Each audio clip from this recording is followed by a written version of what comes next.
اعوذ باللہ من الشیطان الرجیم بسم اللہ الرحمن الرحیم۔ سوشل میڈیا کا دور ہے اور ہمارے مخاطب ہمارے درس نظامی کے طلبہ اور متعلقین ہیں۔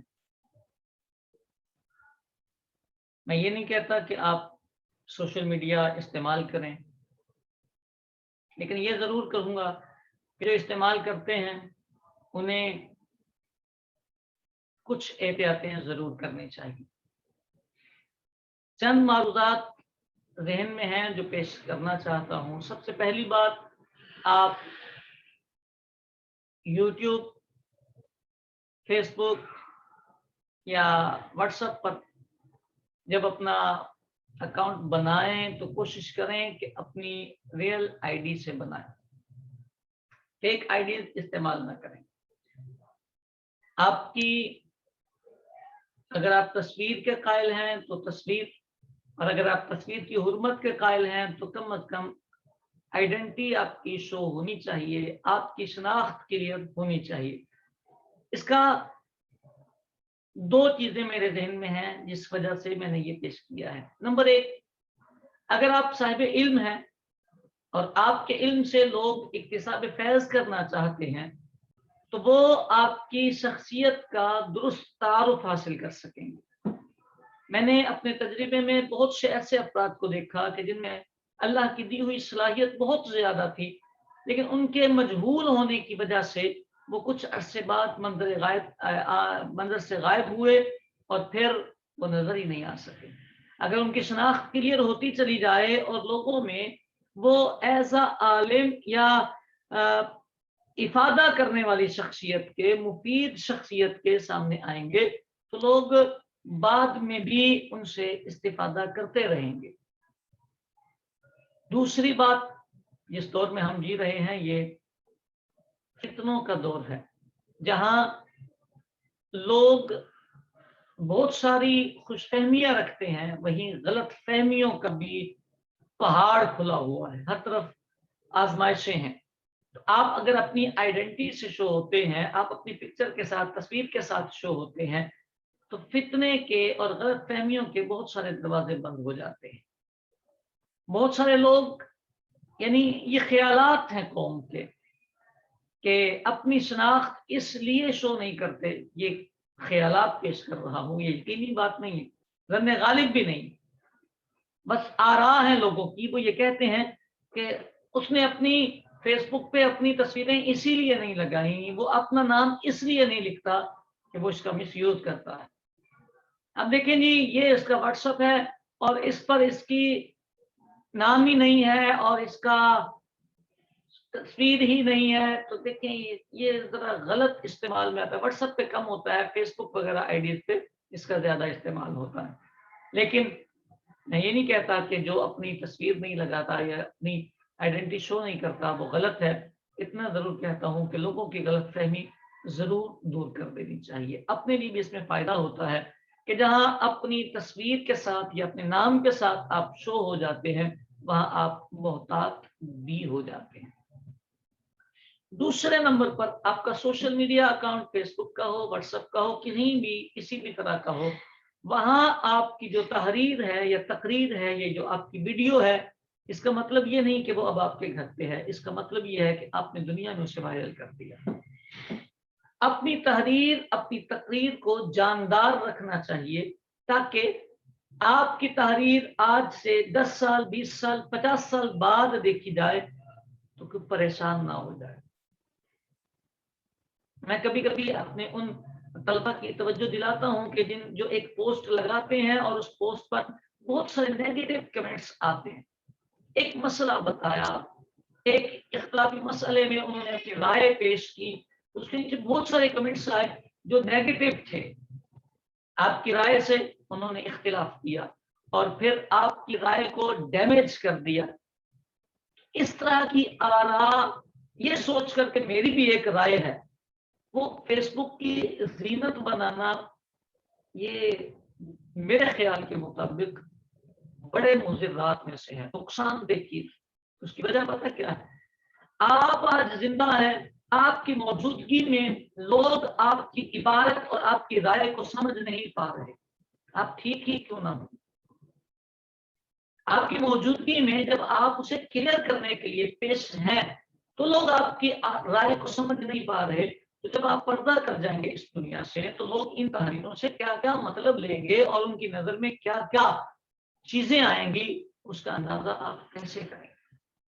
سوچیے۔ اس لیے اگر آپ کی پوسٹ پر خصوصاً اسلامک پوسٹ، نظریاتی پوسٹ پر بہت زیادہ نیگیٹو کمنٹس آتے ہیں تو آپ کو ایک دفعہ اپنی رائے پر سوچنا چاہیے۔ کہتے ہیں آواز خلق کو نکارا یا خدا سمجھنا چاہیے، دیکھنا چاہیے کہ کہیں ایسا تو نہیں کہ میری پوسٹ میں یہ غلطی آ گئی ہے اور میں نے ایک بات ٹھیک لکھی تھی لیکن سمجھنے والا عبارت سے وہ بات سمجھ ہی نہیں پا رہا جو میں سمجھانا چاہ رہا، آپ اپنی بات تو دیکھ لیجیے۔ کئی مرتبہ ایسا ہوا کہ ایک پوسٹ ڈالی گئی بڑے پازیٹیو ویو میں، اچھی پوسٹ تھی، لیکن پوسٹ کرنے کے بعد کسی نے فون کر کے بتایا کہ محترم آپ نے یہ لکھا ہے، میں نے تو نہیں یہ لکھا، تو یہ لکھا ہوا، میں نے اپنی پوسٹ کو دوبارہ دیکھا، اب اس نے جو ویو دیا عبارت کا یہ بولتا ہے وہ ڈاٹ صحیح نہیں لگتے، یہ والی کہانی بھی ہو جاتی ہے۔ سمجھ آ رہی بات؟ وہ ایک غلطی کو نہیں پورا آتا کہ شوہر نے بیوی کو خط لکھا، بیوی نے شوہر کو خط لکھا، اس میں ڈاٹ غلط لگا دی، تو ڈاٹ غلط ہو جائیں تو باتیں بدل جاتی ہیں۔ اسی طرح تحریر آپ فیس بک پہ لکھتے ہیں، اب ہمارے ہاں تحریر میں نہ زبریں لگانے کا رواج ہے اور نہ ہی یہ ڈاٹ کاماز لگانے کا رواج ہے۔ وہ کیا سمجھتا ہے؟ اپنے وائرل کی ہوئی پوسٹ پر آنے والے کمنٹ سے اندازہ کر لینا چاہیے، اور جب یہ اندازہ ہو جائے کہ لوگ میرا مدعا نہیں سمجھ پا رہے اس عبارت سے، اپنی عبارت کو تبدیل کرنے میں دیر نہیں کرنی چاہیے۔ سمجھ آ رہی ہے بات؟ تیسری بات، پہلی بات میں نے یہ کی کہ اپنی آئیڈینٹی شو کرنی چاہیے، دوسری بات میں نے یہ کی کہ اپنی پوسٹوں کا خیال رکھنا چاہیے، تیسری بات پبلک پلیسمنٹ پر جس طرح آپ کی ایک رائے ہوتی ہے اسی طرح دوسرے کی بھی ایک رائے ہوتی ہے، آراء کا احترام کرنا چاہیے، الجھ کے چلنا، جیتنے کی ضد آ جانا یہ اچھا رویہ نہیں ہے، اچھا انداز نہیں، یعنی آپ ٹھیک ہیں، آپ کو پتا ہے کہ آپ 110% ٹھیک ہیں، لیکن اس کا قطعاً یہ مطلب نہیں کہ آپ کا رویہ جارحانہ ہو جائے اور آپ لڑائی پہ اتر آئے، یہ رویہ نہیں ہونا چاہیے۔ بات پازیٹیو وے میں کریں، کیونکہ اس وقت اس دنیا میں ہم جی رہے ہیں یہاں لوگوں کی آراء رویے دیکھ کر بدلتی ہے، آپ کی بات 100% درست ہو لیکن آپ کا رویہ غلط ہو تو آپ کی بات چمنی کے وزن میں بھی نہیں جائے گی، اور بات کرنے والا غلط ہو اور وہ اپنا رویہ درست کر لے اس کی بات سونے کے بھاؤ بک جاتی ہے۔ اس لیے اس بات کا خصوصی التزام کرنا چاہیے، جہاں آپ سمجھیں کہ آپ کی تھوڑی سی بحث کسی کا ایمان ضائع کر سکتی ہے، کوئی اس بحث سے کسی غلط پیٹرن پر نکل کے جا سکتا ہے، وہاں اس بحث کو سمیٹ دیں، اسلام میں مدارکت پیش کر دیں۔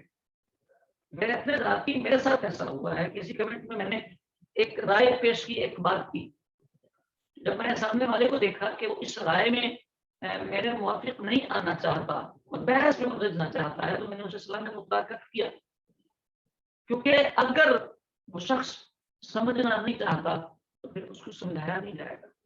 کہا جاتا ہے، میرے ابو کہا کرتے تھے، جاہل نہ چھیڑ ادھر ریڑ گئی ادھر ریڑ، کیوں چھیڑنا ہے؟ جاہلوں کو چھیڑا نہیں جاتا۔ ہاں اب تو سمجھ میں آ رہا ہے کہ یہ شخص دین کا نقصان کر رہا، جو باتیں اس کے مضرات ہیں وہ آپ کوٹ کر دیں، نقل کر دیں، اور اس کے بعد آپ اس کو پرسنل پہ لے لیں، پرسنل پہ اگر آپ اسے سمجھا سکتے ہیں تو بہت اچھا، اگر نہیں سمجھا سکتے اللہ پہ چھوڑ دیں، اللہ کریم ہدایت دینے والا ہے۔ تین باتیں ہیں پیش خدمت کر دیں۔ چوتھی بات، آپ کی پوسٹ پر کمنٹ آئیں یا نہ آئیں، آپ اس بات کا خیال ضرور رکھیں کہ آپ کی پوسٹ سے مسلک کو، مذہب کو ضرر نہ پہنچے، نقصان نہ ملے. یعنی ابھی کل کی میں آپ کو بات بتاؤں، ایک فیس بک پر کسی شخص نے ایک پوسٹ کی اور اس میں امام زہری نے وہ جو روایت میں الفاظ کا اضافہ کیا ہے، سیدہ بطول زہرا رضی اللہ تعالی عنہا والی کہ سیدہ ناراض ہو گئی، اس پر اس نے ایک پوسٹ بنا کے ڈال دی.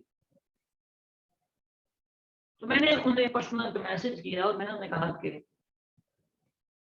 بات ٹھیک ہے، ہم اہل سنت و جماعت یہی کہتے ہیں کہ سیدہ بطول زہرا کے ناراض ہونے والی بات کسی نے اپنی رائے سے کی ہے، یہ اس کی رائے ہے جس نے بھی کی ہے، لہذا اس رائے کا اعتبار نہیں کیا جائے گا. ان کی رائے ہے، ان کی رائے کا ہم احترام کرتے ہیں، لیکن ہم اس کو نہیں مان سکتے کیونکہ سیدہ بطول زہرا جناب صدیق اکبر سے ناراض نہیں ہو سکتی.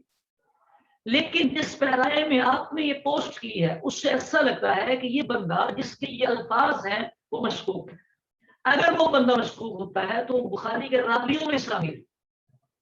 اب بخاری کے راویوں میں شامل ہے تو بخاری شریف پر اعتراضات آنے شروع ہو جائیں گے کہ امام بخاری نے جن راویوں کا انتخاب کیا ہے ان کی سند میں جو راوی آتے ہیں وہ راوی کلیئر نہیں ہے. ایک مشکوک ہوگا وہ شک کا بیج بونے کی وجہ سے جس کو آپ اصح الکتب کتاب اللہ کہتے ہیں اس کی پوری سندوں میں اپنے سے تبدیل بول دیا.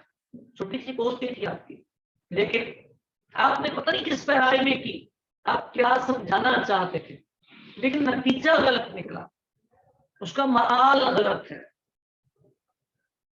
میری بات امید ہے کہ سمجھ آئے گی. ایسے موقع پر پوسٹ آپ کریں، آپ محلے خطا کی نشاندہی کریں، یہ بتائیں کہ یہ فلاں بندے کی اپنی رائے ہے اور ہمارے نزدیک رائے کا اعتبار نہیں ہوتا. اگر کسی کی انفرادی رائے آئے اور وہ اجماعی مسئلے سے یا جمہوری مسئلے سے الگ ہو جائے یا کسی معزز دینی پر تنان کا سبب بنے تو اس کی رائے کا اعتبار ہی نہیں ہم کرتے. سو ہم امام زہری کی رائے کا اعتبار نہیں کریں. تو سمجھانا یہ چاہ رہا تھا سوشل میڈیا پر آپ کی پوسٹ کم از کم اس کا تجزیہ ضرور کیا کریں کہ کہیں ایسا نہ ہو کہ وقت گزرنے کے ساتھ وہ مسلک کے لیے، مذہب کے لیے نقصان کا سبب بن جائے. آپ کی پوسٹ ایسی ہو کہ جس سے فائدہ ہو، بھلا ہو. اس کے لیے میں مشورتاً عرض کروں گا کہ جس فن کے آپ ماہر ہو صرف اسی فن کی بات کریں. جس فن کے آپ ماہر ہوں اسی فن کی بات کریں. جہاں آپ کا مطالعہ نہیں، جہاں آپ گوگل سرچ کر کے چیزیں نکالتے ہیں، جہاں آپ کو اب ایک چیز سامنے آئی ہے اور اس کے مطابق آپ نے گوگل کیا ہے تو وہ چیزیں اتھینٹک نہیں ہوتی، وہ آپ کی تحقیق نہیں کہلائے گی کیونکہ اس پر آپ کو گرفت نہیں ہے. چیزیں آئی ہیں آپ کے موقف کے مطابق آئی ہیں، آپ نے انہیں ایکسیپٹ کر لیا.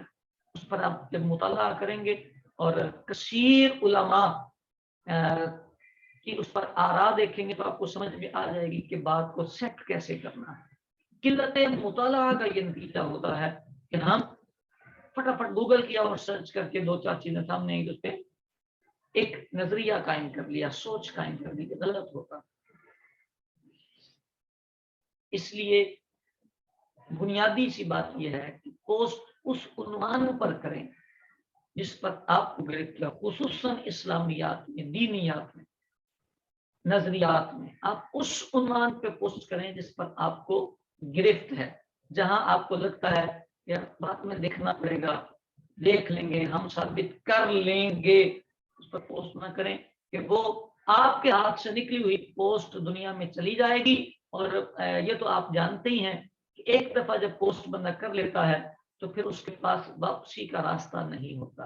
کہتے ہیں جو وائرل ہو گیا وہ آپ کے ہاتھ سے نکل گیا. پہلے لوگ کہتے تھے جب تک منہ کے اندر ہے بات وہ آپ کی ہے، نکل گئی تو اب کسی کی ہے. اب ہم یہ کہتے ہیں کہ جب تک تحریر آپ نے کی نہیں تب تک آپ کی ہے. جب آپ نے ڈال دی، شیئر ہو گئی، اب آپ نے اپنے پاس سے چاہے ڈیلیٹ کر دی، کہیں نہ کہیں دنیا میں وہ پھرتی رہے گی. اللہ کرے کہ ہمیں عافیت والی زندگی نصیب ہو. مالک ہمیں دارین کی سعادتیں عطا فرمائے. آمین آمین بجاہ نبی الامین صلی اللہ علیہ وآلہ وسلم.